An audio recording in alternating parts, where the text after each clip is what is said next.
Shalom. Bertemu lagi dengan Renungan Sabda Tuhan.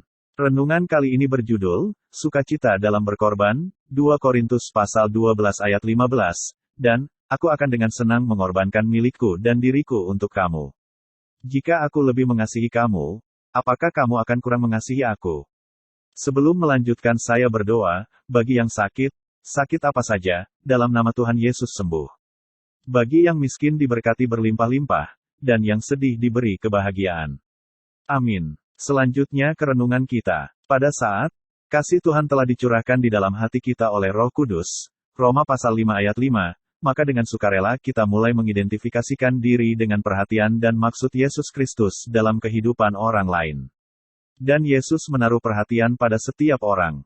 Dalam pelayanan Kristen adalah sesuatu yang tidak dapat diterima, bahwa kita dikendalikan oleh kepentingan dan hasrat kita sendiri. Faktanya, inilah ujian terbesar dalam hubungan kita dengan Yesus Kristus. Sukacita dalam berkorban adalah bahwa saya menyerahkan hidup saya untuk sahabat saya, Yesus, Yohanes pasal 15 ayat 13. Saya tidak menyia-nyiakan kesempatan hidup saya, tetapi dengan rela dan kesungguhan menyerahkannya bagi Dia dan bagi perhatiannya bagi orang lain. Dan saya melakukan hal ini bukan untuk alasan atau maksud saya sendiri. Paulus mengorbankan hidupnya hanya untuk satu maksud, supaya dia dapat memenangkan manusia bagi Yesus Kristus. Paulus selalu menarik manusia kepada Tuhannya, tidak pernah kepada dirinya sendiri. Dia mengatakan, bagi semua orang aku telah menjadi segala-galanya, supaya aku sedapat mungkin memenangkan beberapa orang dari antara mereka. 1 Korintus pasal 9 ayat 22. Apabila seseorang berpikir bahwa untuk membangun atau mengembangkan suatu hidup suci dia harus selalu menyendiri dengan Tuhan, dia tidak lagi berguna bagi orang lain. Paulus adalah seorang suci, tetapi kemanapun dia pergi dia selalu mengizinkan Yesus Kristus memakai hidupnya. Banyak di antara kita yang hanya menaruh minat pada maksud tujuan kita sendiri, dan Yesus tidak dapat memaksakan dirinya ke dalam hidup kita.